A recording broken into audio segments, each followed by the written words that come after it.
الحمد لله رب العالمين والعاقبة للمتقين والصلاة والسلام على رسوله الكريم أما بعد فأعوذ بالله من الشيطان الرجيم بسم الله الرحمن الرحيم ما تصف ألسنتكم الكذب هذا حلال وهذا حرام لتفتروا على الله الكذب إن الذين يفترون على الله الكذب لا يفلحون صدق الله مولانا العظيم وصدقنا رسوله النبي الكريم الأمين ونحن على ذلك لمن الشاهدين والشاكرين والحمد لله رب العالمین۔ آئیے ہم اور آپ مل کر سب سے پہلے آقا نامدار احمد مختار مدینے کے تاجدار ہم غریبوں کے غمگسار ہم سب کے آقا محمد مصطفیٰ صلی اللہ تعالی علیہ وسلم کی بارگاہ کرم میں جھوم جھوم کر درود پاک کا ہدیہ پیش کریں۔ پڑھے بآواز بلند اللہم صلی علی سیدنا شفیعنا حبیبنا مولانا محمد وبارک وسلم وصلو علیہ صلاۃ وسلام علیک یا رسول اللہ صلی اللہ تعالی علیہ وسلم۔ نہ رئیس ہوں نہ امیر ہوں، کیا بات ہے، نہ بادشاہ نہ وزیر ہوں، نہ رئیس ہوں نہ امیر ہوں، نہ بادشاہ نہ وزیر ہوں، در مصطفیٰ ہے میری سلطنت میں اسی سلطنت کا فقیر ہوں۔ در مصطفیٰ ہے میری سلطنت میں اسی سلطنت کا فقیر ہوں۔ عشق نبی کا چراغ جلا لو اپنے سینے میں، عشق نبی کا چراغ جلا لو اپنے سینے میں، بعد مرنے کے بھی قبر میں اجالا ہوگا، بعد مرنے کے بھی قبر میں اجالا ہوگا۔ اور شاعر نے کیا یہ خوب کہا ہے، حسرتوں کے طوفان میں التجا کے دامن میں، حسرتوں کے طوفان میں التجا کے دامن میں، رحمتوں کے جھرمٹ ہیں مصطفیٰ کے دامن میں، رحمتوں کے جھرمٹ ہیں مصطفیٰ کے دامن میں۔ میرے پیارے عزیز اسلامی بھائی اور میری اسلامی بہنوں، آپ لوگوں نے بڑی عقیدت و محبت کے ساتھ نبی کی محبت اور نبی کے عشق میں اور نبی کی یاد میں یہ محفل پاک آپ نے پھر سے سنوارا اور سجایا ہے۔ حضرات محترم، یہ بات سمجھ لینی چاہیے کہ ذکر رسول حقیقت میں ذکر خدا ہے،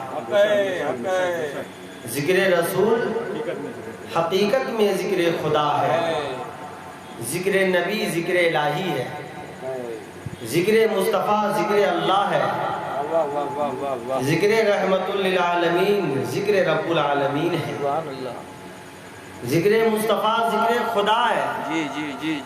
یہ بات سمجھ لینی چاہیے۔ اور میں ایک تقریر کے آغاز میں ایک جملہ کہنا چاہوں گا۔ بعض لوگ یہ جو کہتے ہیں کہ صرف اللہ اللہ کرو نماز پڑھو، یہ میلاد وغیرہ سے کیا فائدہ ہے، تو ان سے کہہ دیجئے گا ذکر نبی ہی ذکر خدا ہے، ذکر رسول ذکر خدا ہے۔ ابھی تک آپ صرف نماز ہی تک پھنسے ہوئے ہیں، دنیا اسلام اور آپ نے دیکھا نہیں، آپ صرف نماز اور قرآن ہی تک پھنسے ہوئے ہیں۔ قرآن تو ایک سمندر ہے، اس میں طرح طرح کے خزانے ہیں، آپ نے صرف قرآن کی تلاوت ہی کو سمجھا، قرآن کے معنی کو نہیں سمجھا، قرآن کے مفہوم کو نہیں سمجھا، آیتوں کے ترجمے اور اس کے تفاسیر کو نہیں سمجھا۔ آپ سن لیں حضرت ابو سعید خدری رضی اللہ تعالیٰ عنہ فرماتے ہیں، شفا شریف میں اس حدیث کو نقل فرمایا گیا، قاضی ایاز مالکی رحمۃ اللہ علیہ نے اس حدیث کو نقل فرمایا شفا شریف میں، کہ حضرت ابو سعید خدری رضی اللہ تعالیٰ عنہ سے روایت وہ فرماتے ہیں کہ نبی کریم صلی اللہ علیہ وسلم نے فرمایا، وہ فرماتے ہیں کہ نبی کریم صلی اللہ تعالیٰ علیہ وسلم نے فرمایا کہ اللہ رب العزت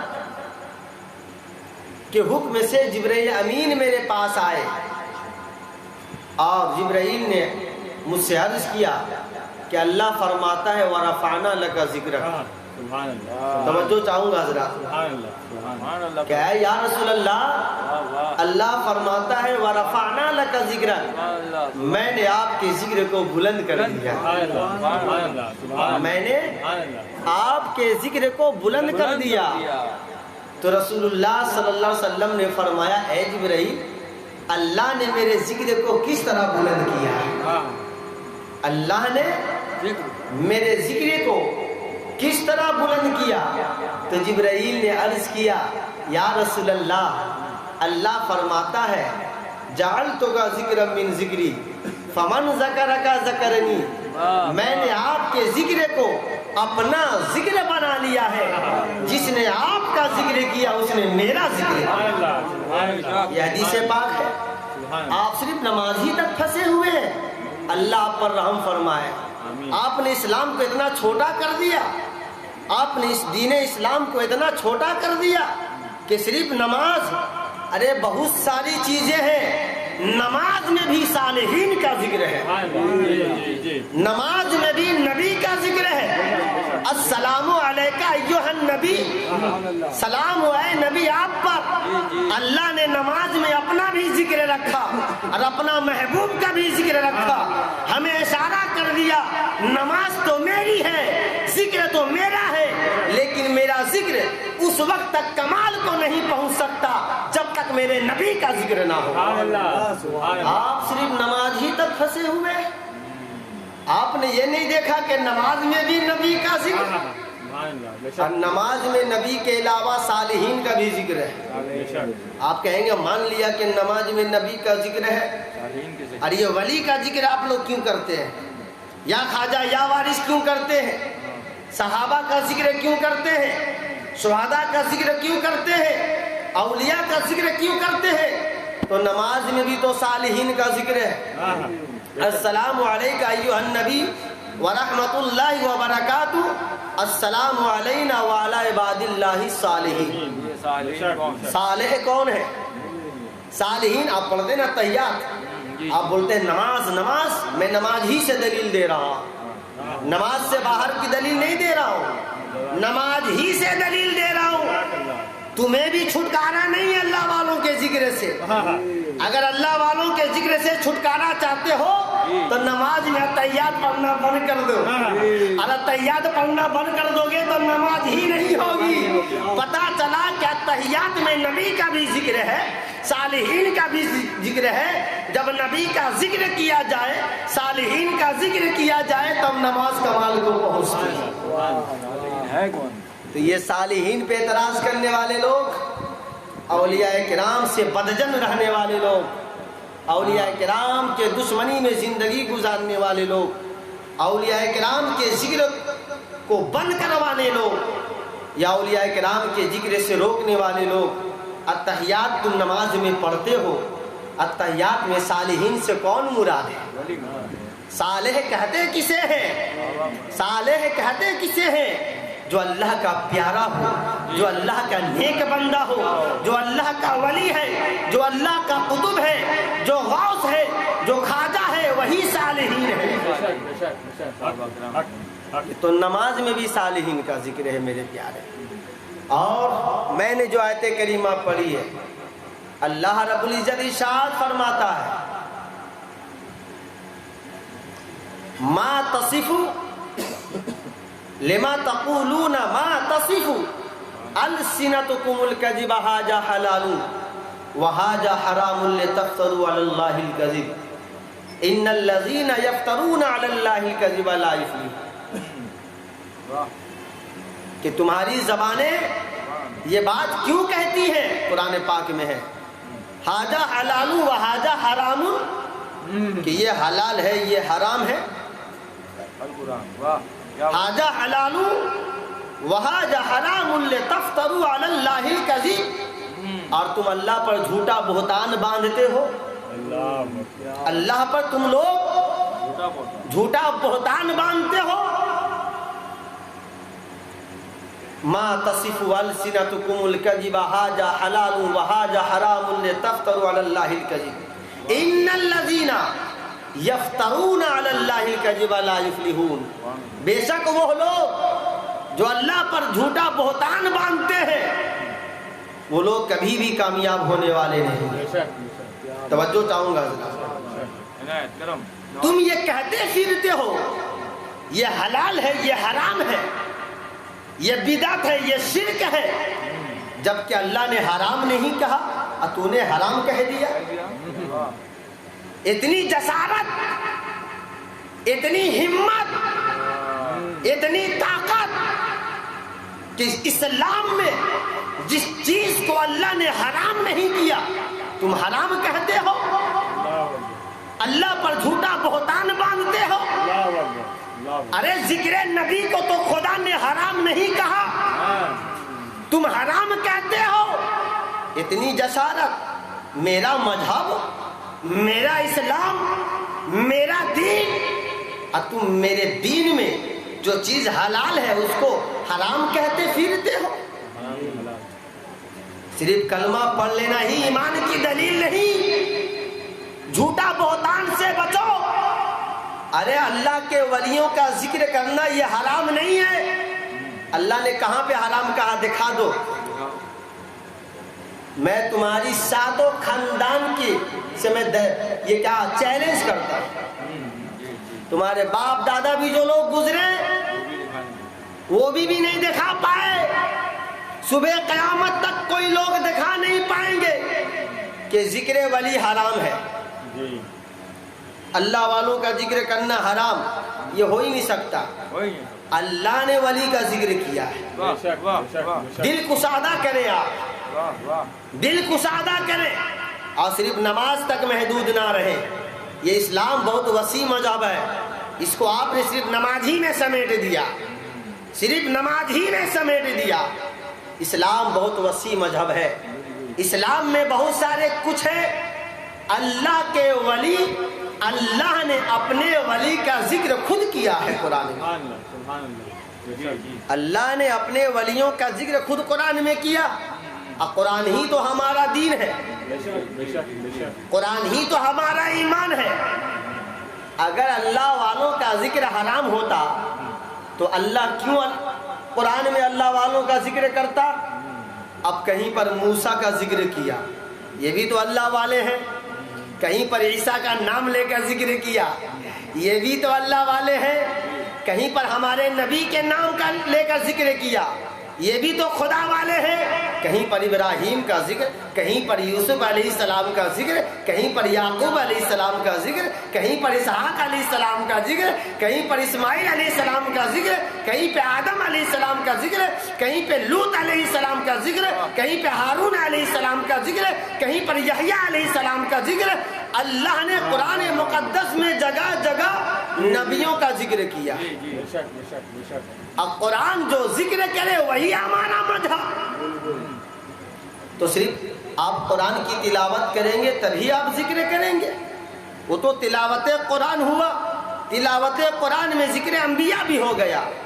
اگر ہم الگ سے مجلس سجائیں وہ بھی تو ذکر نبی ہے۔ ابھی آپ نے جو مجلس سجائی یہ بھی تو نبی کا ذکر ہے، اور آپ کہیں گے کہ نبی کا ذکر اللہ نے کیا، ولی کا تو ذکر نہیں کیا۔ تو میں ان سے یہ کہنا چاہوں گا، کون نبی ہے جو ولی نہیں ہے؟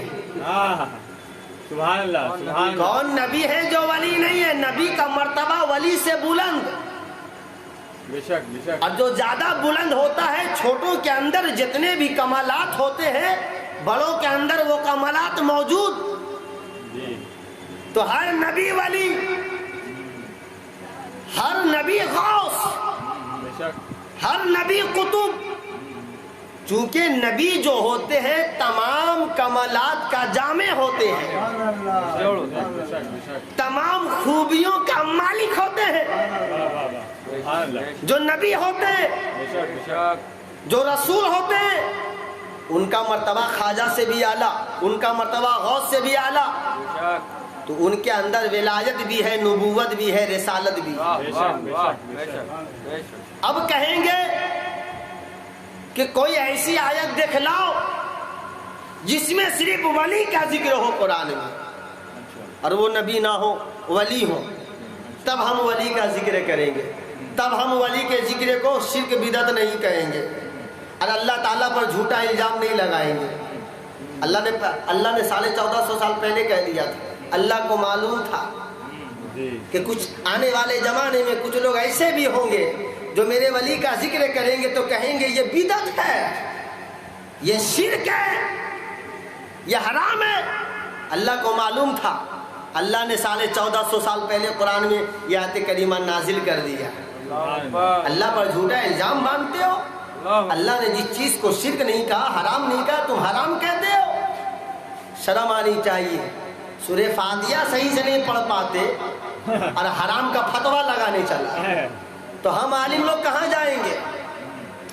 جو مدرسے میں مفتی بن کر آئے وہ سب کہاں جائیں گے؟ جو عام لوگ ناجائز اور جائز کا فتویٰ لگائیں گے۔ اسلام یہ خدا کا مذہب ہے میرے پیارے، اسلام کو بدنام نہ کرے، بے شک بے شک کسی بھی جائز چیز کو حرام کہہ کے آپ اسلام کو بدنام نہ کریں۔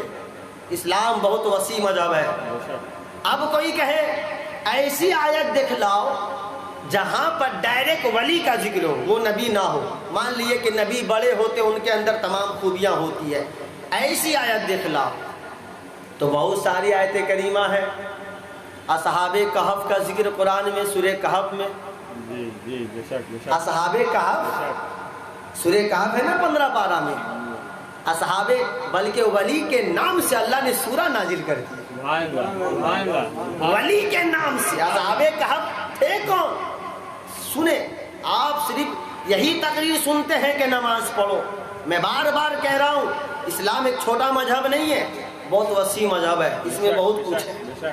آپ ڈھوکیں اس میں، کتابوں کا مطالعہ کریں، نماز کے آگے بھی اور بھی چیزیں ہیں، اور بھی چیزیں ہیں اسلام میں، صرف نماز نہیں ہے میرے پیارے۔ اصحاب کہف کے نام سے اللہ نے سورہ نازل کر دیا۔ سبحان اللہ اصحاب کہف ہے کون؟ یہ اللہ کے اولیاء تھے، بے شک اللہ کے اولیاء تھے، یہ 7 لوگ تھے۔ اللہ نے اصحاب کہف کے نام سے سورہ نازل کیا، سبحان اللہ سبحان اللہ اور آپ کہتے ہیں ولی کا ذکر؟ اللہ نے تو ولی کا ذکر تو اس طرح کیا کہ پورا سورہ کا نام ہی اصحاب کہف رکھ دیا۔ سبحان اللہ القرآن۔ اور بھی سننا چاہتے ہو؟ اب کوئی کہیں گے ولی کا ذکر اور بھی دکھاؤ، یہ تو اصحاب کہف کا نام کا سورہ ہے، ذکر دکھاؤ، ذکر۔ اصحاب کہف ہی میں اولیاء کرام کا ذکر ہے، بے شک بے شک اصحاب کہف ہی میں اولیاء کرام کا ذکر ہے۔ اللہ تعالیٰ اصحاب کہف میں اصحاب کہف کا ذکر فرمایا، یہاں تک کہ اللہ رب العزت نے، توجہ چاہوں گا حضرات، یہ میں پورے قرآن سے بول رہا ہوں، کرم نوائی جس کو اعتراض ہے یا جسے بھی اعتراض ہو، اسلام کا معاملہ ہے، دین کا معاملہ ہے، سمجھ لیں، یا اپنے مولانا کو بھی آپ ہم سے بیٹھا سکتے ہیں، مولانا سے بھی بات کروا سکتے ہیں۔ اصحاب کہف کا صرف ذکر نہیں ہے قرآن میں، توجہ چاہوں گا، قرآن ابھی میں منگوا کے دکھا سکتا ہوں، میں ہوا میں تقریر نہیں کرتا۔ اصحاب کہف کے ساتھ جو کتا تھا، 4 ٹانگ والا کتا، توجہ چاہوں گا حضرات، تم صرف ولی کے ذکر تک ہو؟ ارے یہ دیکھو، ولی سے جو مل گیا چاہے انسان ہو یا جانور، قرآن نے اس کا بھی ذکر دیا۔ تم ہمیں ولی کے ذکر سے روکتے ہو؟ ارے ہم تو جانور سے افضل ہیں، کتا سے ہم افضل ہیں، جی جی جی جی تو ہمیں جہنمی کہتے ہو؟ کتا جو اصحاب کہف کے ساتھ تھا اللہ نے اس کا ذکر قرآن میں کر دیا، ہم تو انسان ہیں۔ سبحان اللہ سبحان اللہ سبحان اللہ۔ کتا کا یہ مقام جی جی جی جی جو اصحاب کہف کے ساتھ رہا تو قرآن میں اس کا ذکر اور اللہ نے اس کا نام بھی بتا دیا۔ سبحان اللہ سبحان اللہ۔ اب کتا کا ابھی جیسے دنیا میں بہت سارے لوگ کتا پالتے ہیں تو اس کا نام رکھتا ہے، ڈوگی پوگی کیا کیا نام رکھتا ہے۔ اس کتے کا بھی نام تھا قطمیر۔ کیا نام تھا؟ قطمیر قطمیر۔ کیا نام تھا؟ قطمیر قطمیر۔ اللہ نے اس کتے کا نام بھی ذکر فرمایا قرآن میں، قطمیر۔ قرآن کھولے اصحاب کہف 15 پارہ، میں بول کے جا رہا ہوں، میں بول۔ ارے وہ کتا کو اتنی سمجھداری تھی کہ ان اللہ والوں کے ساتھ ہو جاؤ۔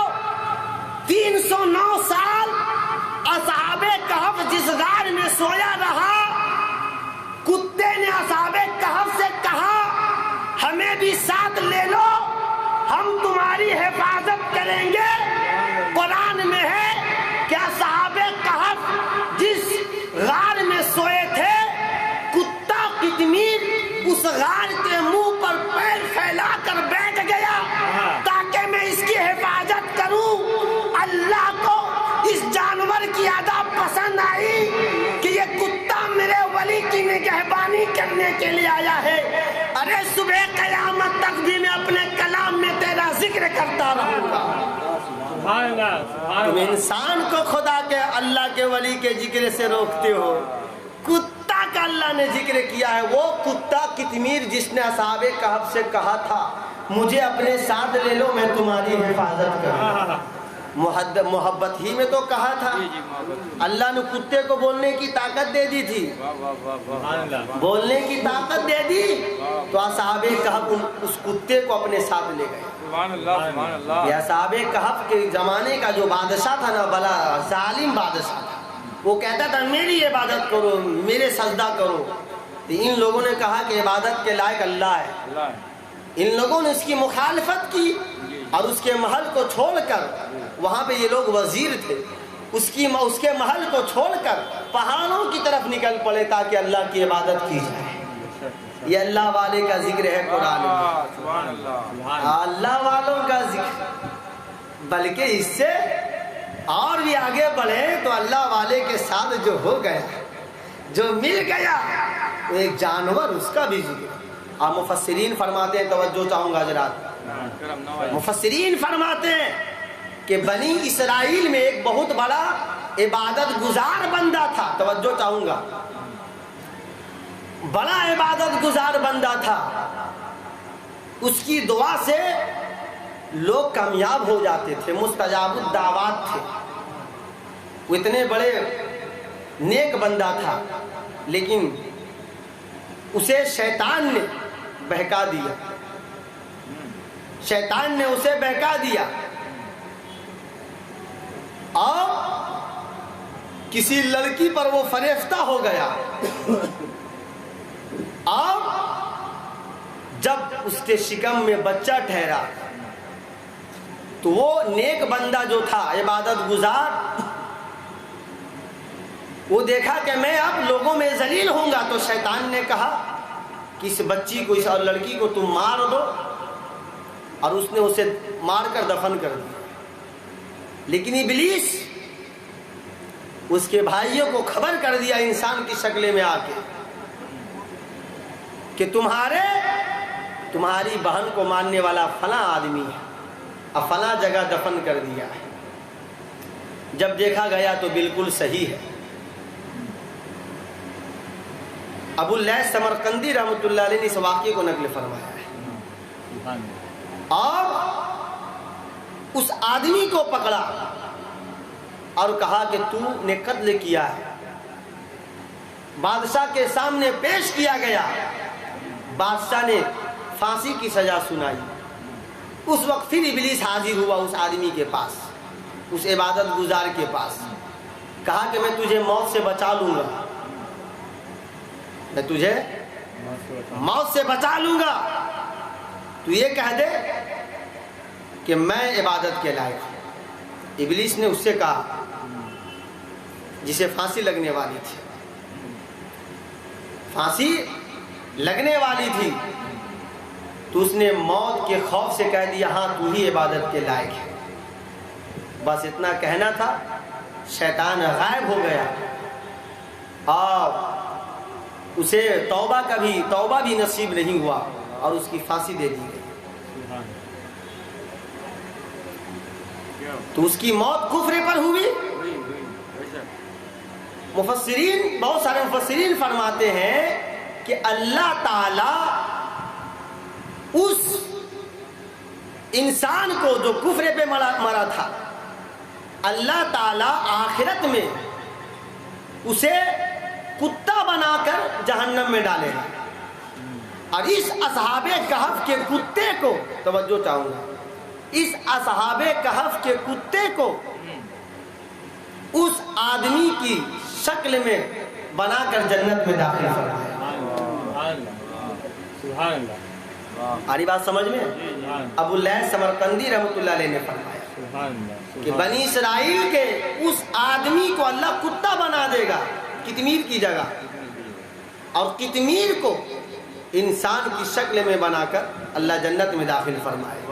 بہت ایسے جانور ہیں جو جنت میں جائیں گے، جیسے مثال کے طور پہ حضرت یونس علیہ السلام کی اونٹنی، حضرت صالح علیہ السلام کی اونٹنی ہے نا، یہ کچھ جانور، اصحاب کہف کا کتا ہے نا، تو کچھ ایسے جانور ہیں جسے اللہ جنت میں داخل فرمائے گا، ہے نا، اپنے نبی اور اپنے ولی کی فیض کی برکت کی وجہ سے۔ آری بات سمجھ میں؟ تو یہ ہے، تو یہاں پر کہنے کا مطلب اور مراد یہ ہے کہ جب ایک جانور اللہ والوں کی صحبت اختیار کر لے تو اللہ اس کا ذکر قرآن میں فرماتا ہے۔ اب حضرت عزیر علیہ السلام کا گدھا، حضرت عزیر علیہ السلام یہ نبی ہے، ان کا گدھا بھی جنت میں جائے گا، اور ان کے گدھے کا بھی ذکر قرآن میں۔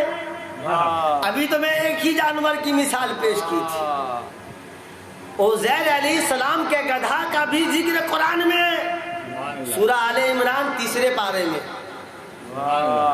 سورہ آل عمران 3 پارے میں عزیر علیہ السلام کا گدھا کا ذکر اللہ نے قرآن میں کیا۔ صالح علیہ السلام کی اونٹنی کا ذکر، اصحاب کہف کا ذکر، اور حضرت ابراہیم علیہ السلام نے جب کہا تھا اللہ تو مردہ کو کس طرح زندہ کرے گا، تو اللہ نے فرمایا تھا کہ 4 پرندہ کو پکڑ، ذبح کر کے سب کے گوشت کو ملا دے اور 4 پہاڑوں کی طرف سب کے گوشت کو رکھ دے، اور پھر بلا سب کا نام لے کر سب تمہارے طرف دوڑتے ہوئے آئیں گے۔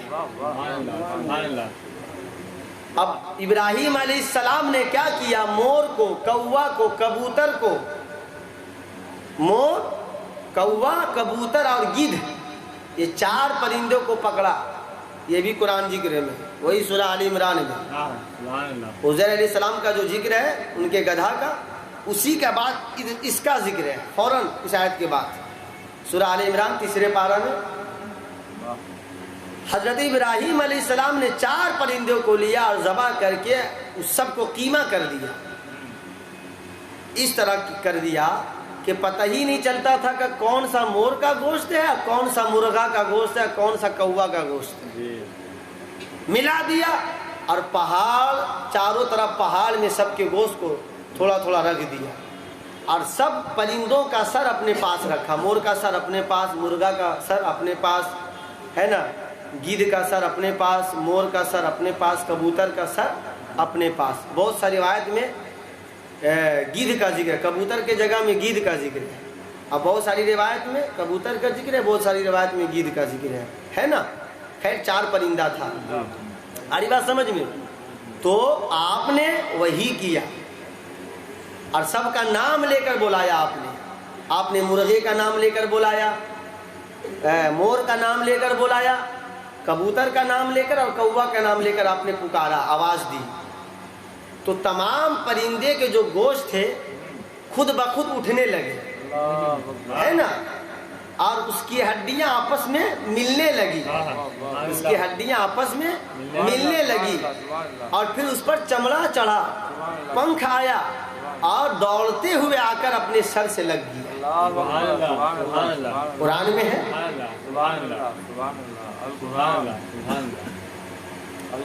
وَإِذْ قَالَ إِبْرَاهِيمُ رَبِّ أَرِنِي كَيْفَ تُحْيِي الْمَوْتَىٰ قَالَ أَوَلَمْ تُؤْمِنْ قَالَ بَلَىٰ وَلَٰكِن لِيَطْمَئِنَّ قَلْبِي قَالَ فَخُذْ أَرْبَعَةً مِّنَ الطَّيْرِ فَصُرْهُنَّ إِلَيْكَ ثُمَّ اجْعَلْ عَلَىٰ كُلِّ جَبَلٍ مِّنْهُنَّ جُزْءًا ثُمَّ ادْعُهُنَّ يَأْتِينَكَ سَعْيًا وَاعْلَمْ أَنَّ اللَّهَ عَزِيزٌ حَكِيمٌ۔ یہ آیت کریمہ ہے، قطمیر کا ذکر، اصحاب کہف میں کتے کا ذکر اور جانور کا، اور مرغا طوطا، یہ مرغا کبوتر کا بھی ذکر قرآن۔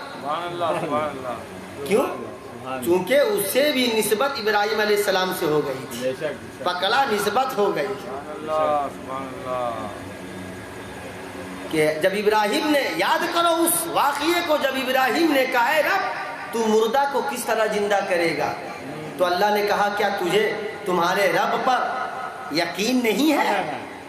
تو ابراہیم نے عرض کیا میرے مولا کیوں نہیں، یقین ہے، لیکن میں دل کو اطمینان دینا چاہتا ہوں، میں دیکھ کر اپنے دل کو مطمئن کرنا چاہتا ہوں، قلبی، میں اپنے دل کو مطمئن کرنا چاہتا ہوں۔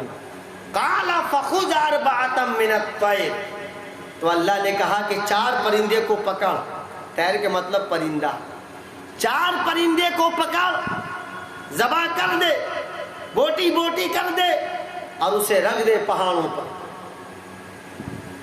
فخذ أربعة من الطير فصرهن إليك ثم اجعل على كل جبل، جبل کا مطلب پہاڑ، رکھ دے پہاڑوں پر، ثم ادعوهن، پھر اسے ندا دے، آواز دے، یأتینک سعیا، وہ تیزی سے تیری طرف دوڑتے ہوئے آئیں گے۔ ایسا نہیں کہ لنگڑاتے جھگڑتے گرتے پڑتے، نہیں، تیزی سے، سعیا، تیزی سے تیری طرف دوڑتے ہوئے آئیں گے۔ وعلم، اور جان لے کہ اللہ غلبہ والا، حکمت والا ہے۔ تم مجھے اولیاء کرام کے ذکر سے روکتے ہو، جو جانور اولیاء کرام کی صحبت اختیار کر لیا تو اس کا بھی ذکر قرآن میں آ گیا۔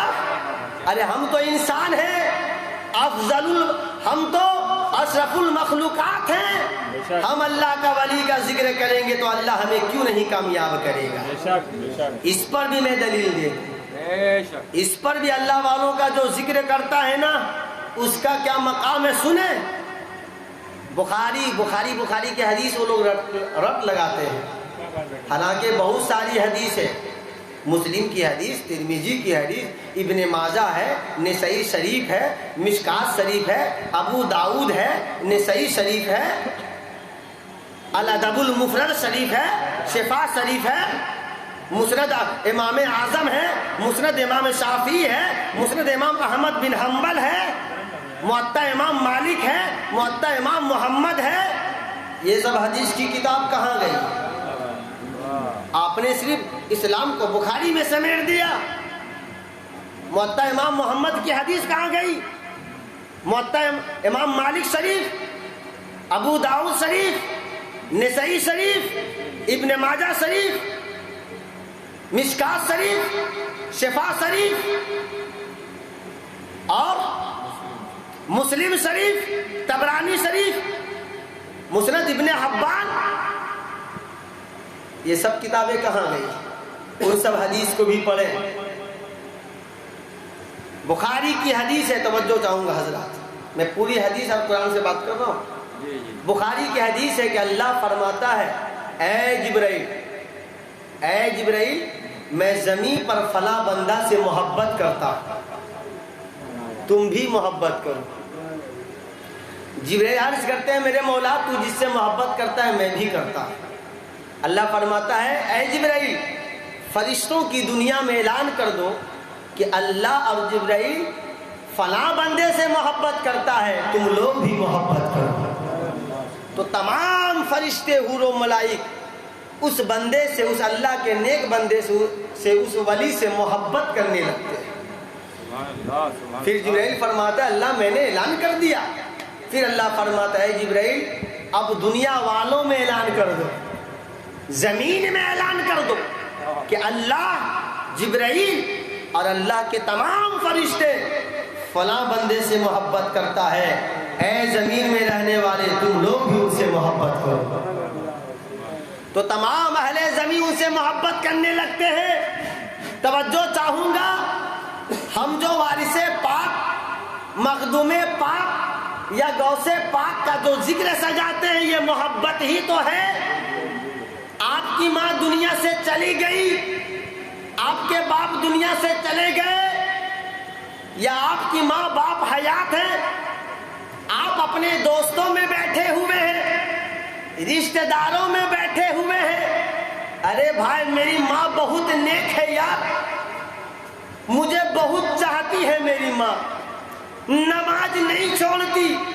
میرے باپ بہت نیک ہے، بہت محنت کرتے ہیں، نماز پڑھتے ہیں. تو آپ کے ماں باپ کا جو آپ نے جو ذکر کیا کیوں کیا بتائیے؟ محبت ہے، محبت ہے. آپ کی ماں دنیا سے چلی گئی، قبر میں آپ نے ذکر کیا، نفرت ہے کہ محبت؟ محبت. آپ کے باپ دنیا سے چلے گئے، میرا باپ میرا خیال رکھتا تھا، غریبوں کو کھانا کھلاتا تھا، ہر ہفتہ جمعہ کو فقیروں کو دعوت دیتا تھا، میرا باپ بہت اچھا کام کرتا تھا. میرا باپ مجھے بہت یاد آتا ہے. یہ یاد آنا باپ کا ذکر نفرت کی بنیاد پر ہے یا محبت کی بنیاد پر؟ بولے آپ. محبت کی بنیاد، محبت کی بنیاد پر. لیکن سنو، اللہ والوں کی محبت کی دعوت تو خدا دے رہا ہے. میں کرتا ہوں تم بھی کرو. تو اللہ والوں کا ذکر یہ محبت کی بنیاد پر، جس طرح ماں باپ کا تذکرہ اور اس کا ذکر محبت کی بنیاد پر، اللہ والوں کا بھی ذکر ہے محبت کی بنیاد پر اور اللہ کو راضی کرنے کی بنیاد پر. چونکہ اللہ چاہتا ہے ان سے محبت کیا جائے. محبت ہے تو محبت کا اظہار ہونا چاہیے. اظہار کس طرح ہو؟ اس کا نام لینا چاہیے، اس کا ذکر کرنا چاہیے، اس کے نام کا لنگر لٹانا چاہیے، اس کے نام کا کھانا کھلانا چاہیے، اس کے نام کا صدقہ کرنا چاہیے. ارے محبت اسی کو کہتے ہیں. تو اللہ والوں کا ذکر یہ محبت ہے. خدا بھی یہی چاہتا ہے اور رسول بھی یہی چاہتا ہے. سبحان اللہ، سبحان اللہ. تم کہتے ہو شرک ہے، اللہ پر جھوٹا الزام لگاتے ہو. لما تقولون ما تصف السنتکم الکذب ھذا حلال وھذا حرام لتفتروا علی اللہ الکذب. قرآن میں اللہ نے کہہ دیا تمہاری زبانیں ایسی باتیں کیوں کہتی ہیں کہ یہ حلال ہے یہ حرام ہے، اور تم اللہ پر جھوٹا الزام باندھتے ہو. اب ایسے لوگ رکتے بھی نہیں ہیں. سمجھا کے میں تھک گیا، بہت سارے لوگ تھک گئے، نہیں رکیں گے، زبردستی شرک کا فتویٰ لگائیں گے. تو ایسے لوگوں کے بارے میں قرآن نے کہا، میں قرآن سے بول رہا ہوں اسی آیت میں، ان الذین یفترون علی اللہ الکذب لا یفلحون. بے شک جو لوگ جھوٹا الزام لگاتے ہیں اللہ پر، کہتے ہیں یہ شرک ہے یہ حرام ہے، وہ کبھی بھی کامیاب نہیں ہوں گے. یہ قرآن کا فیصلہ ہے میرے دوست. بے شک بے شک. قرآن کا فیصلہ ہے، یہ میرے باپ کا فیصلہ نہیں ہے، میرے گھر کا فیصلہ نہیں ہے، یا قاسم وارثی سلیم اشرفی کا فیصلہ نہیں ہے، یا اس آنگن میں رہنے والے ہمارے بھائیوں اور چچاؤں کا فیصلہ نہیں ہے، ہماری ماں بہنوں کا فیصلہ نہیں ہے. قرآن کا فیصلہ ہے. جو حرام کہتا ہے، شرک کہتا ہے، وہ اللہ پر جھوٹا الزام باندھتا ہے اور یہ لوگ کبھی بھی کامیاب نہیں ہوں. قرآن نے کہہ دیا. تم صرف نماز ہی تک محدود ہو. اللہ والوں کے ذکر کو تم شرک کہتے ہو. شرک کہتے کسے؟ میں آپ کو بتا دوں. شرک کہتے کسے ہے؟ بس نام جان لیا شرک. ان سے پوچھا جائے کہ شرک میں بڑی شین ہے یا چھوٹی شین، وہ بھی نہیں بتا پائے گا. اور کاف، یہ چھوٹا کاف ہے یا بڑا کاف، وہ بھی نہیں بتا پائے گا. اور فتویٰ دے رہے ہیں شرک، کسی بھی چیز کو آپ حرام نہیں کہہ سکتے، یہ بہت بڑا گناہ ہے جب تک کہ اسلام نے اسے حرام نہ کہا ہو۔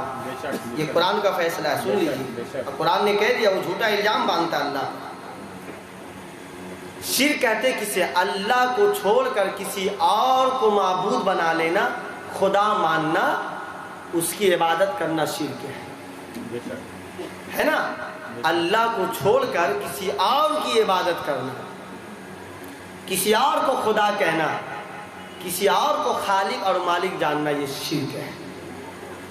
اب کون ایسا مسلمان بھائی ہے جو خواجہ کو اللہ کہتا ہو؟ کوئی ایسا سننے کو ملا ہے کیا؟ نہیں، تو کیوں کہتا ہے یہ شرک ہے؟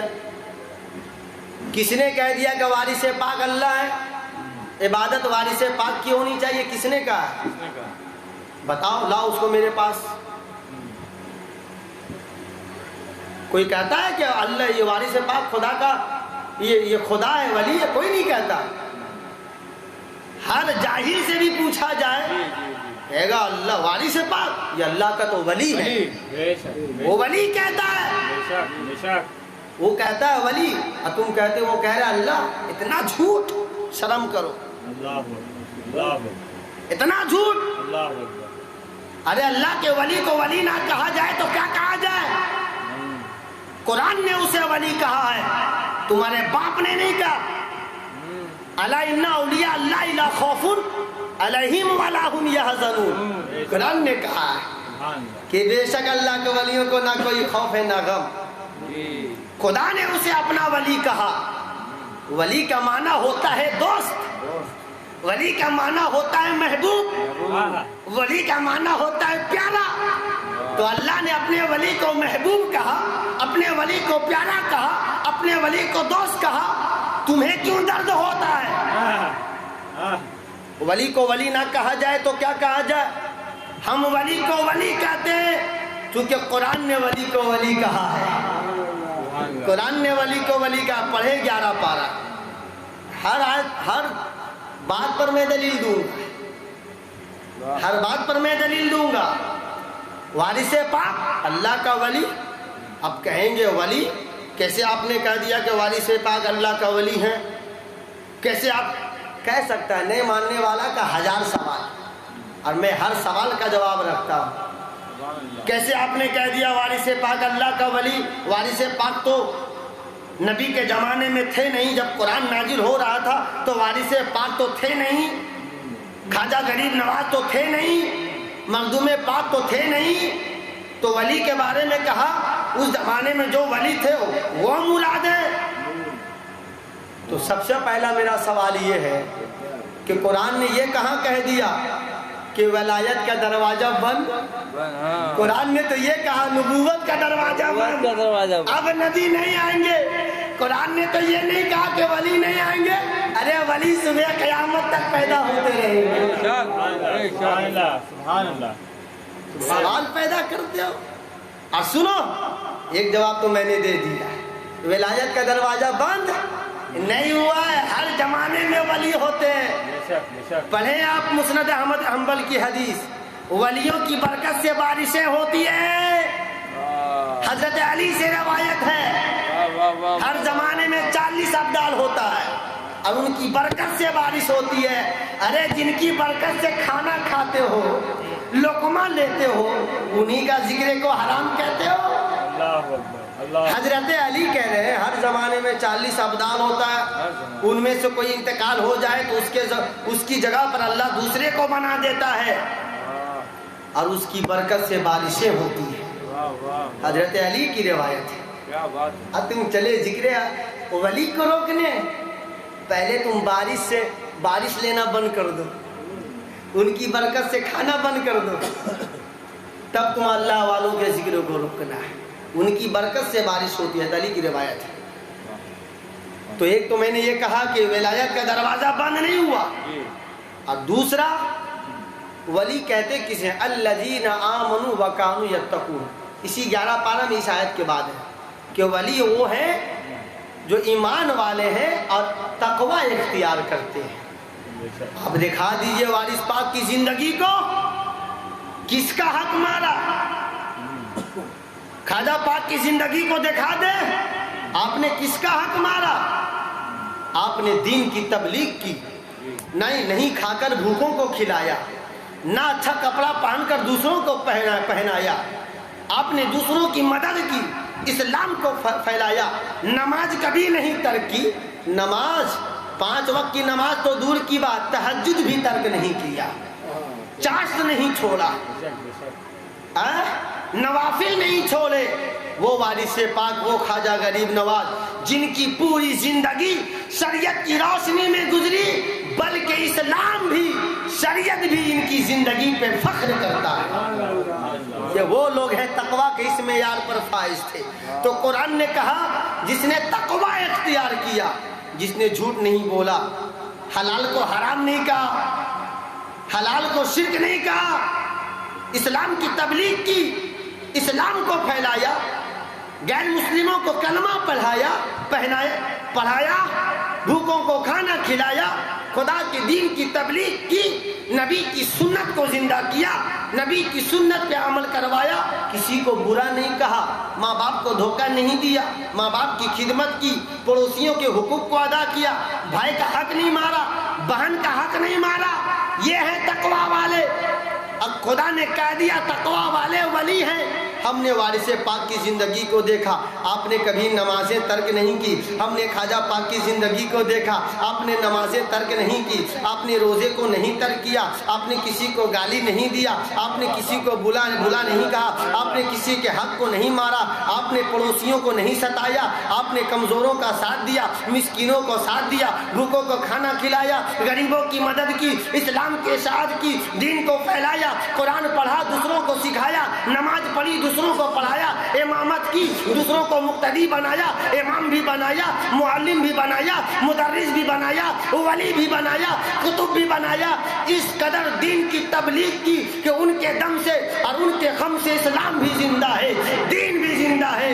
یہ ولی نہیں تو اور کون ولی ہو سکتا؟ تم چلے اولیاء کرام کا ذکر پہ فتویٰ لگانے والے، یہ کچھ اس سے کچھ فائدہ نہیں ہے۔ تو جب فائدہ نہیں ہے تو اللہ نے ولی کے ذکر کو آیت کیوں بنا دیا قرآن میں؟ اللہ نے ولی کے ذکر کو آیت کیوں بنا دیا قرآن میں؟ اللہ نے اپنے اولیاء کے نام پر سورہ کیوں نازل کر دیا؟ اور اللہ نے کیوں کہا جبرائیل سے اعلان کر دو کہ میں محبت کرتا ہوں، تمام لوگ بھی محبت کریں؟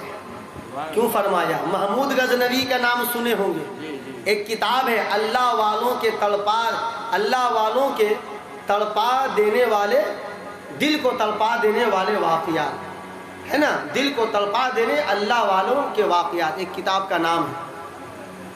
اس میں ایک واقعہ نقل فرمایا گیا ہے کہ محمود غزنوی جب انتقال ہو گیا، اس سے کسی نے پوچھا، خواب میں تو لوگ آتے ہی رہتے ہیں، بہت سارے لوگ ماں کو خواب میں دیکھتے ہیں، باپ کو خواب میں دیکھتے ہیں، یہ خواب ہوتا ہے۔ اچھا خواب اللہ کی طرف سے، برا خواب شیطان کی طرف سے، ٹھیک ہے، یہ بخاری کی حدیث ہے۔ تو ماں کو دیکھنا اچھا ہی خواب تو ہے، باپ کو دیکھنا اچھا ہی تو خواب ہے۔ اب خواب میں ماں کو دیکھے برا خواب ہے، اس کا مطلب تم کو ماں سے نفرت تھی۔ ماں خواب میں آ جائے برا خواب، اچھا خواب اللہ کی طرف سے، برا خواب شیطان کی طرف سے۔ جو شیطان ہوگا وہی کہے گا ماں کو دیکھنا خواب میں بری بات ہے۔ ارے ہم تو چاہتے ہیں ہمارے ماں باپ خواب میں آئیں، میں ان کے چمکتا چہرے کو دیکھوں، سلام کروں، قدم بوسی کروں، ہر کوئی چاہتا ہے، کیونکہ ماں کے قدموں کے نیچے جنت ہے۔ ماں آ گئی جنت آ گئی، باپ آ گیا جنت کا دروازہ اٹھ کے آ گیا۔ اب محمود غزنوی کو کسی نے خواب میں دیکھا، ماشاءاللہ سر پہ تاج ہے، جنتی لباس ہے، کہا بادشاہ سلامت، اب تو بادشاہ تھے۔ اب بادشاہوں سے آخرت میں قبر میں بڑا سخت سوال ہوتا ہے، کیونکہ اس کی نگرانی میں پوری حکومت ہوتی ہے، پورا رایا ہوتا ہے، لاکھوں لوگ اس کے زیر نگرانی میں رہتے ہیں بادشاہ کے۔ بادشاہت یہ کوئی معمولی چیز نہیں ہے میرے پیارے، نہ جانے کس کا دل دکھ جائے۔ گھر میں 5 آدمی ہیں تو 4 آدمی خوش، 1 آدمی ناراض ہو جاتا ہے تو بڑا ٹینشن ہوتا ہے۔ اور ایک بادشاہ تو ہزاروں لاکھوں کا بادشاہ ہوتا ہے، حاکم ہوتا ہے۔ اس لیے حضرت عمر فاروق رضی اللہ تعالیٰ عنہ کتنے بڑے خلیفہ تھے۔ رات میں آپ خود ایک عام لباس پر، آپ عام لباس میں باہر نکلتے تھے رات میں کہ دیکھوں کوئی بھوکا تو نہیں سویا. بتائیے وہ عمر کا حال تھا. تو محمود غزنوی سے پوچھا کہ تمہیں یہ مرتبہ کیسے ملا، توجہ چاہوں گا. تو محمود غزنوی نے کہا میں تو پھنس گیا تھا، میں تو پھنس گیا تھا، لیکن اللہ نے مجھے ایک عمل کی وجہ سے معاف کر دیا. توجہ چاہوں گا. ایک عمل کی وجہ سے. کہا کون سا عمل؟ کہا کہ ایک مرتبہ میں امام حسن بصری رضی اللہ تعالیٰ عنہ، یہ تابعی ہیں. امام حسن بصری رضی اللہ تعالیٰ عنہ کون ہے؟ تابعی ہے. اور ان کی والدہ، غالباً ان کی والدہ ہمارے نبی کریم صلی اللہ علیہ وسلم کی باندی تھی، باندی. اور یہ تابعی ہے. تابعی کہتے ہیں کسی جس نے صحابی کو دیکھا وہ تابعی ہے. تابعی کسے کہتے ہیں؟ جس نے صحابی کو دیکھا. اور صحابی کسے کہتے ہیں؟ جس نے نبی کو دیکھا، ایمان کی حالت میں نبی کو دیکھا اور ایمان ہی کی حالت میں انتقال ہوئے، وہ صحابی ہے. اور تابعی جس نے صحابی کو دیکھا ایمان کی حالت میں اور ایمان ہی کی حالت میں انتقال ہوئے، وہ تابعی ہے نا. تو یہ تابعی بزرگ ہے. صحابی کے زمانے میں تھے، نبی کے زمانے میں نہیں تھے، صحابی کے زمانے میں تھے. تو محمود غزنوی نے کہا کہ ہم امام حسن بصری کے قبر کے پاس سے ایک مرتبہ گزرا. توجہ چاہوں گا، توجہ چاہوں گا. وارثیوں اور چشتیوں اور اشرفیوں، اللہ کے ولی کو چاہنے والوں، توجہ چاہوں گا. کہا کہ امام حسن بصری کے قبر شریف کے پاس سے میرا گزر ہوا. ان کی قبر پر ایک خادم جھاڑو لگا رہا تھا، جھاڑو لگا رہا تھا. اور جو دھول اڑ رہا تھا میں نے اس دھول کو اپنے چہرے سے مل لیا، اپنے چہرے سے مل لیا. کہ جس کی محبت خدا چاہتا ہو ان کے در سے اڑا ہوا دھول ہے، ارے مل لو، اپنے چہرے سے مل لو. میں نے مل لیا.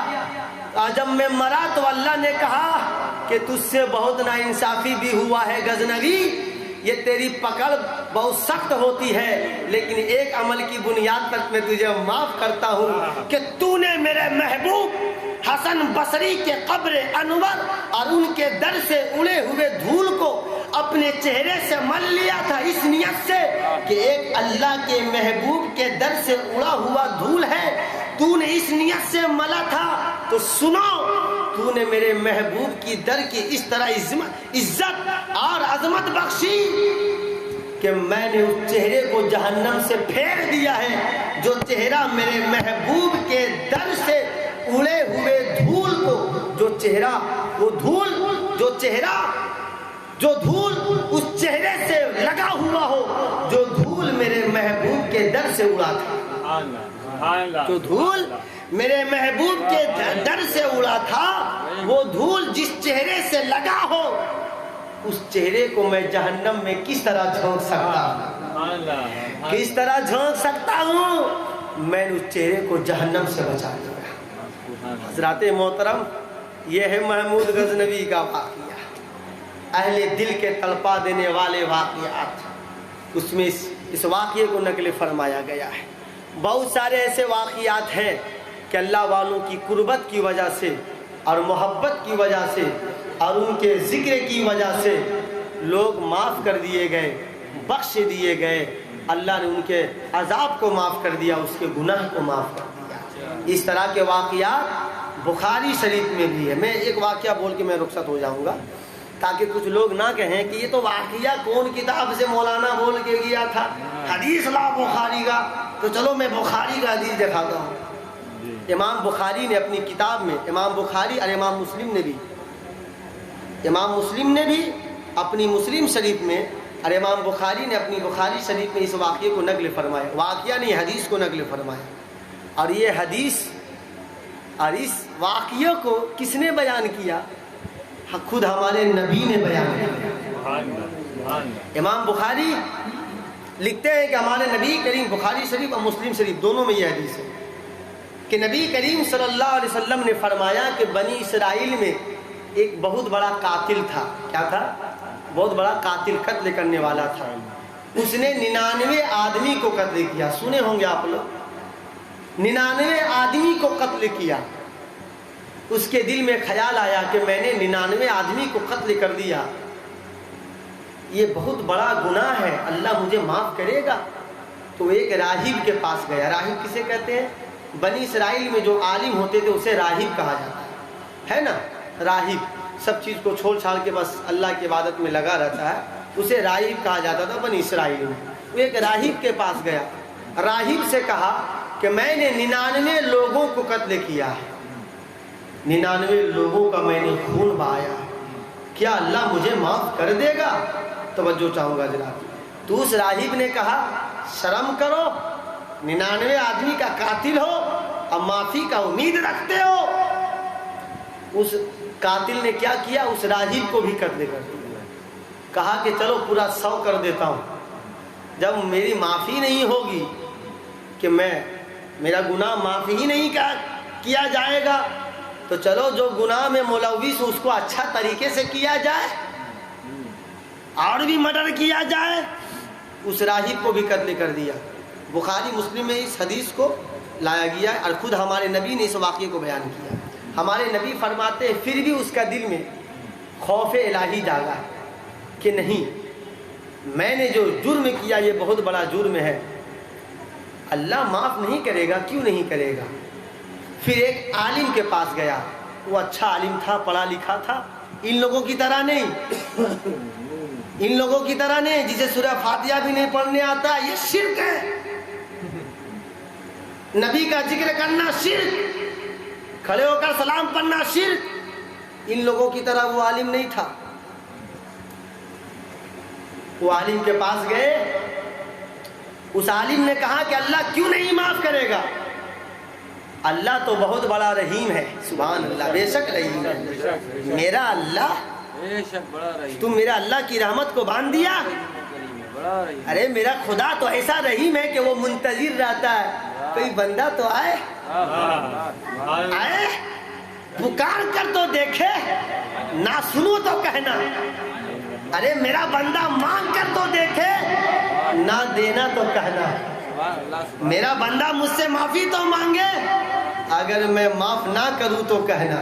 یہ تو خود خدا اعلان کرتا اپنے بندوں سے. تم نے میرے خدا کی رحمت کو باندھ دیا صرف نمازی تک. خدا کی رحمت تو بہت وسیع ہے. اللہ کا ذکر کرو تو جنت, اور اللہ جس سے محبت کرے اس کا ذکر کرو تو جنت.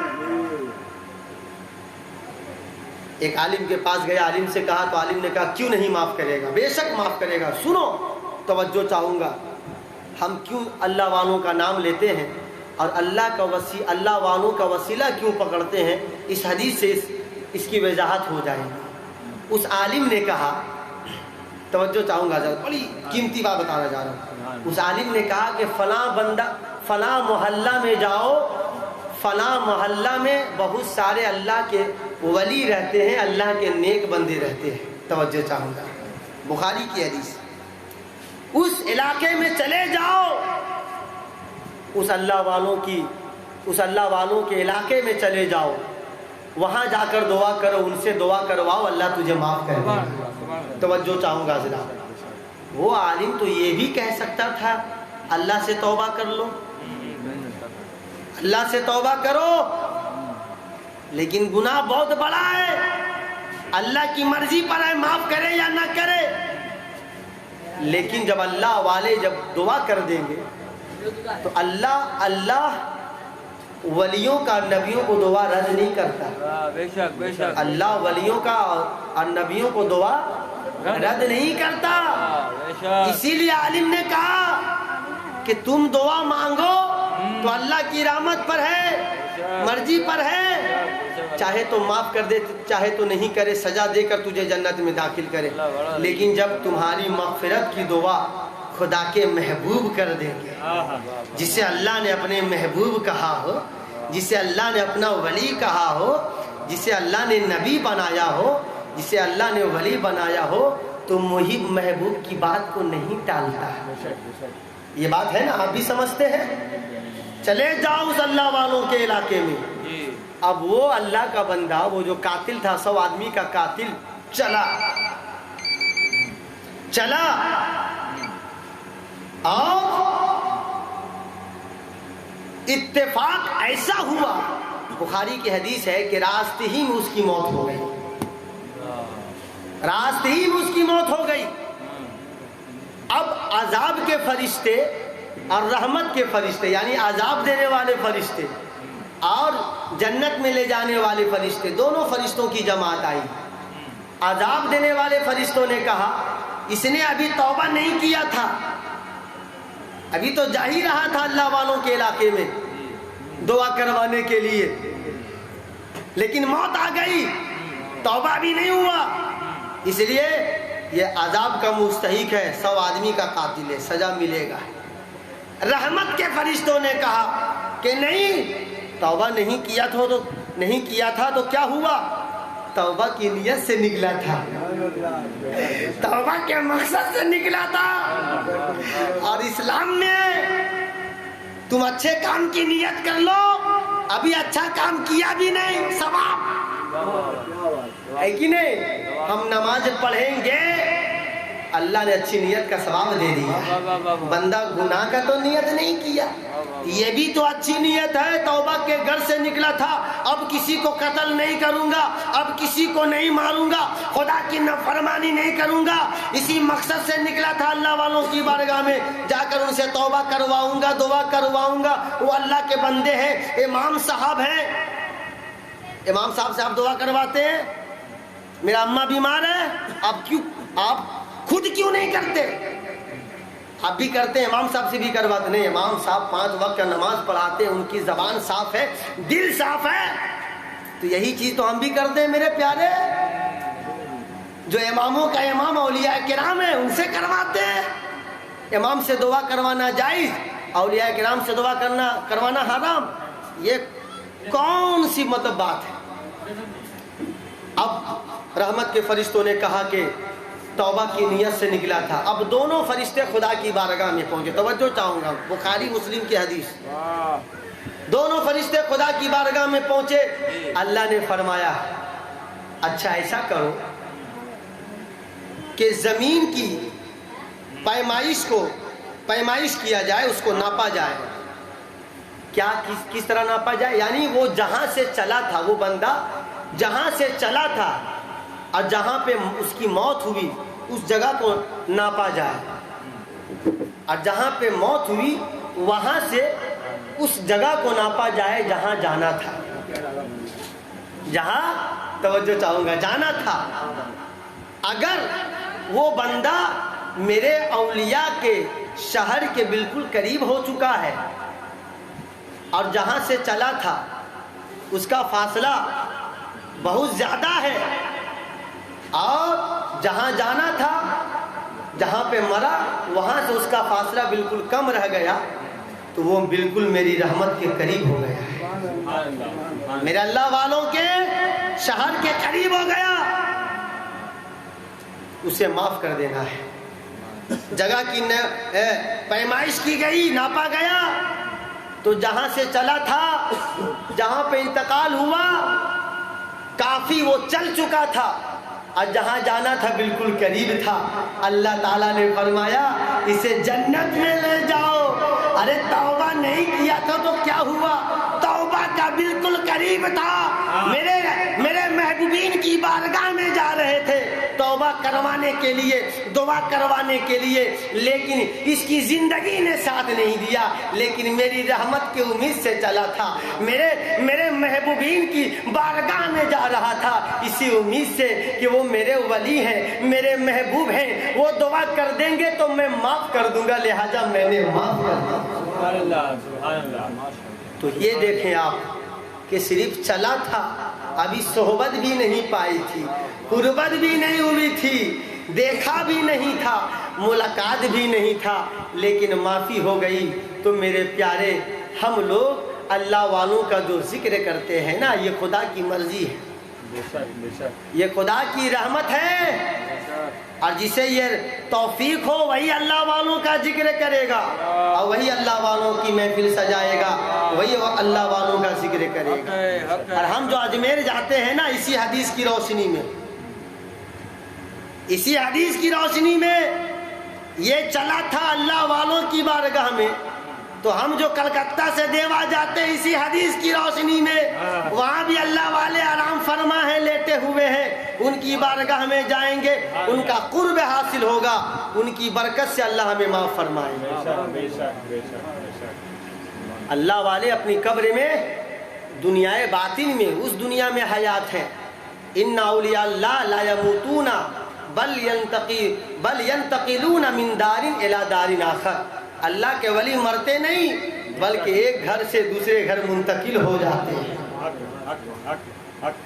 اس دنیا میں وہ حیات ہے، ہماری باتوں کو بھی سنتے ہیں، ہماری مدد بھی کرتے ہیں، ہمارے لیے دعا کرتے ہیں، ہمارے لیے دعا کرتے ہیں۔ وہ جس طرح آپ سلام کرتے ہیں قبر پر، السلام علیکم یا القبور، تو قبر والے آپ کے ماں باپ آپ کے سلام کا جواب دیتے ہیں۔ جب عام لوگوں کی زندگی کا یہ حال ہے کہ ہمارے سلام کو سنتے ہیں، تو جو اللہ کا محبوب ہو ان کی زندگی کا حال کیا ہوگا؟ وہ دعائیں بھی کرتے ہیں ہمارے لیے، ماں باپ، ہم ان کے لیے فاتحہ کرتے ہیں تو وہ وہاں سے ہمارے لیے دعا بھی کرتے ہیں۔ اسی طرح اللہ والے بھی ہمارے لیے دعا کرتے ہیں۔ نبی ہمارے، یہ بھی حدیث ہے، ہمارے نبی فرماتے ہیں ہر جمعہ کو میری امت کا اعمال میرے سامنے پیش کیا جاتا ہے، جس کا برا اعمال ہوتا ہے نا، میں اس کے لیے مغفرت کی دعا کرتا ہوں، اور جس کا اچھا اعمال ہوتا ہے میں خوش ہوتا ہوں۔ ہمارے اعمال کی خبر نبی کو ہے۔ اور تم چلے ہو مر کے مٹی میں مل گئے اللہ کے نبی، اللہ کے ولی، ان کا ذکر حرام نہیں ہے میرے بھائی۔ دل کو وسیع کرو، اپنے دماغ کو کشادہ کرو، دل کو صاف کرو، قرآن حدیث کو پڑھو، صحیح سے مطالعہ کرو، تب سمجھ میں آئے گا اللہ والوں کا ذکر کی اہمیت کیا ہے، اس کی فضیلت کیا ہے۔ اور ان سے جو جڑ گیا وہ بھی کامیاب ہو گیا۔ کتا قطمیر جڑ گیا تو اس کا قرآن میں ذکر آ گیا، گدھا جڑ گیا تو اس کا ذکر آ گیا، پرندہ جڑ گیا تو اس کا ذکر آ گیا۔ ہم جانور نہیں، ہم تو انسان ہیں، اللہ مجھے کیوں نہیں معاف کرے گا؟ تو اللہ رب العزت اپنے محبوبین کے وسیلے سے اور ان کے توسل سے اور ان کی محبت سے ان کے چاہنے والوں کو معاف فرماتا ہے، اور ان کے وسیلے سے جو دعائیں مانگی جاتی ہے، جیسے یا اللہ خواجہ غریب نواز کے وسیلے سے، ان کے صدقے سے ہماری دعا کو قبول کر۔ تو ہم مانگ تو اللہ سے رہے ہیں، خواجہ سے نہیں مانگ رہے، ان کے وسیلہ سے مانگ رہے ہیں۔ ہمیں کہا جاتا ہے کہ یہ لوگ ڈائریکٹ خواجہ سے مانگتا ہے، میں خواجہ سے نہیں مانگتا، میں نے خواجہ پاک کو خدا کی بارگاہ میں وسیلہ بنایا ہے۔ جیسے کہ آدم علیہ السلام جب تک ڈائریکٹ مانگتے رہے، توبہ کرتے رہے اللہ مجھے معاف کر دے، آدم علیہ السلام جب جنت سے نکالا گیا تھا یا اللہ مجھے معاف کر دے، اللہ نے معاف نہیں کیا آدم علیہ السلام کو، لیکن جب جو ہی ہمارے نبی کو وسیلہ بنا کر معافی مانگا تو اللہ نے معاف کر دیا۔ اے آدم تو نے میرے نبی کو جانا کیسے، میرے محبوب کو جانا کیسے؟ تو آدم علیہ السلام نے عرض کیا، اے رب جب تو نے مجھے پیدا کیا تھا، مجھ میں روح پھونکی تھی، تو میں نے جب سر اٹھایا عرش اعظم کے طرف تو میں نے دیکھا عرش اعظم پر، عرش الہی پر لا الہ الا اللہ کے ساتھ کسی اور کا بھی نام لکھا ہوا ہے، تو میں سمجھ گیا کہ لا الہ الا اللہ کے ساتھ محمد رسول اللہ جو لکھا ہے، اللہ نے جس کا نام اپنے ساتھ لکھا ہے یقیناً وہ مخلوق میں سب سے پیارا ہوگا خدا کا، اسی لیے تو اپنا نام کے ساتھ اس کا نام لکھا ہے۔ میں نے اسی وقت اس کا نام کو جان لیا تھا، اسے جان لیا تھا، تو اے اللہ اپنے محمد صلی اللہ علیہ وسلم کے وسیلے سے معاف کر دے۔ تو جو ہی آدم علیہ السلام نے نبی کو وسیلہ بنا کر دعا مانگی تھی تو دعا قبول ہو گئی، تو ہم بھی نبی کو وسیلہ بنا کر، اولیاء کرام کو وسیلہ بنا کر دعا مانگتے ہیں، ہماری دعا یقیناً قبول ہو گئی۔ اور وسیلہ کا بھی ذکر اللہ نے قرآن میں کیا ہے۔ انشاءاللہ کبھی یار آپ لوگ محفل سجائیں گے اسی طرح میں مدلل گفتگو کروں گا۔ اس کا بھی ذکر قرآن میں، وسیلہ کا بھی ذکر اور ڈائریکٹ کا بھی ذکر ہے۔ ڈائریکٹ خدا سے بھی مانگنا ہے یہ بھی صحیح ہے، وسیلہ بنا کر مانگنا ہے وہ بھی صحیح ہے۔ ہم جیسے ڈائریکٹ کہتے ہیں یا اللہ میری مدد فرما، بالکل صحیح ہے۔ اسی طرح ہم کہتے ہیں یا اللہ اپنے نبی کے صدقے میں مدد فرما، یہ بھی صحیح ہے، لیکن دونوں میں تھوڑا فرق ہے۔ ہم جو ڈائریکٹ کہتے ہیں یا اللہ میری مدد فرما، اللہ کی رحمت پر ہے، مرضی پر ہے، وہ ہماری دعا قبول کرے یا نہ کرے، لیکن وسیلہ سے دعا مانگا جاتا ہے تو خود قرآن میں اللہ نے اس کی گارنٹی دے دی ہے، لا وجد اللہ توابا رحیما، کہ اگر نبی دعا کر دے اور نبی کی بارگاہ میں آ کر تم دعا مانگو مجھ سے، قرآن میں 5ویں پارہ میں وَلَوْ أَنَّهُمْ إِذْ ظَلَمُوا أَنفُسَهُمْ جَاءُوكَ فَاسْتَغْفَرُوا اللَّهَ وَاسْتَغْفَرَ لَهُمُ الرَّسُولُ لَوَجَدُوا اللَّهَ تَوَّابًا رَحِيمًا۔ اے نبی جب وہ لوگ اپنے آپ پہ ظلم کر لے تو آپ کے پاس آ جائیں۔ توجہ چاہوں گا جناب، وسیلہ پہ میں دلیل پیش کر رہا ہوں، وسیلہ پر، وسیلہ بنا کر مانگنے پر، جب وہ ظلم کر لے تو آپ کی بارگاہ میں آ جائے۔ اللہ اپنے نبی کی بارگاہ میں کیوں بھیج رہا ہے؟ کیوں بھیج رہا ہے؟ جب شرک ہے، شرک کرنے کا فتویٰ لگانے والے لوگ، تو خدا کیوں بھیج رہا ہے نبی کی بارگاہ میں؟ جاؤ وہ آپ کے پاس آ جائے، اور آپ کے پاس آ کر، آپ کی بارگاہ میں آ کر ہم سے مغفرت چاہے، فاستغفر اللہ۔ کیا ہم مسجد میں مانگتے کہ اللہ نہیں سنتا؟ ہم گھر میں بیٹھ کر اللہ سے دعا مانگتے کہ اللہ نہیں سنتا؟ بے شک سنتا، لیکن اللہ کو گارنٹی دینا ہے، گارنٹی اور ہے، گارنٹی اور ہے، دونوں میں فرق ہے۔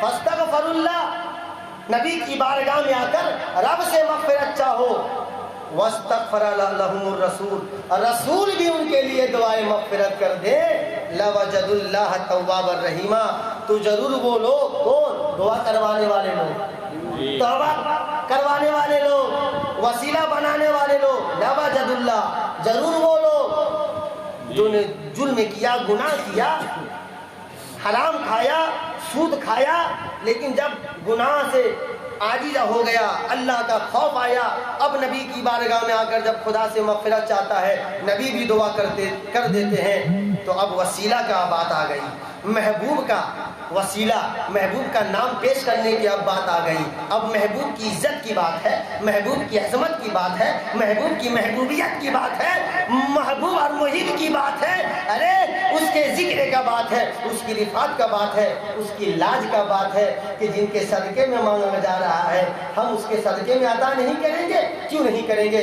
لوجد اللہ توابا رحیما، تو ضرور وہ لوگ اللہ کو بہت زیادہ توبہ قبول کرنے والا، رحم کرنے والا پائے۔ لوجد اللہ، یہ لا کو داخل کیا وجدہ میں، لا کو داخل اس لیے کیا گیا تاکید کے لیے، ضرور وہ لوگ، ضرور وہ لوگ پائیں گے اللہ کو توبہ قبول کرنے والا، رحم فرمانے والا۔ تو ہم کب پائیں گے؟ ہم نے آپ کو 10 روپیہ دیا، 10 روپیہ آپ کب پایا؟ جب آپ کو مل گیا۔ میں نے کہا تم ہم سے قرض لو، میں تجھے دوں گا، کوئی ٹھکانہ نہیں، کب دوں گا؟ آج دوں گا، کل دوں گا، پرسوں دوں گا، 1 سال بعد دوں گا، لیکن جب میں دے دوں تو آپ نے پا لیا۔ اب جو ڈائریکٹ جہاں پہ دعا کا ذکر ہے سورہ نصر میں، اجازہ رسول اللہ والفتح ورأیت الناس یدخلون فی دین اللہ افواجا فسبح بحمد ربک واستغفر انہ کان توابا، کہ اپنے رب کی تسبیح بیان کر اور اپنے رب سے مغفرت چاہ، بے شک اللہ توبہ قبول کرنے والا ہے۔ ہمارا ایمان ہے توبہ قبول کرنے والا ہے۔ تو یہاں پہ اگر اللہ سے دعا مانگا جائے تو اللہ کہہ رہا ہے بے شک اللہ توبہ قبول کرنے والا ہے۔ اور یہاں پہ جہاں پہ وسیلے کا اللہ نے ذکر کیا کہ نبی کی بارگاہ کا وسیلہ بنا لو، نبی کی در کا وسیلہ بنا لو، نبی کا وسیلہ بنا لو، تو یہاں پہ اللہ نے یہ نہیں کہا کہ اللہ توبہ قبول کرنے والا ہے، بلکہ کیا کہا؟ تم لوگ ضرور پاؤ گے اللہ کو توبہ قبول کرنے والا، یعنی ملے گا تبھی تو پاؤ گے، ملے گا تبھی تو پاؤ گے۔ یہاں مل گیا، وہاں ابھی ملا نہیں۔ اللہ ہے توبہ قبول کرنے والا، لیکن یہاں کہہ رہا ہے کہ پاؤ گے، جب ملے گا تبھی تو پاؤں گا، اور ضرور پاؤ گے۔ جب نبی کے وسیلے سے مانگو گے دعائیں تو ضرور پاؤ گے۔ اس لیے ہم ڈائریکٹ بھی مانگتے ہیں، وسیلے سے بھی مانگتے ہیں، وہاں نہیں قبول ہوگا تو یہاں ضرور قبول ہوگا۔ حضرات محترم، یہیں پر اپنے بیان کو ختم کرتا ہوں۔ وما علینا الا البلاغ المبین۔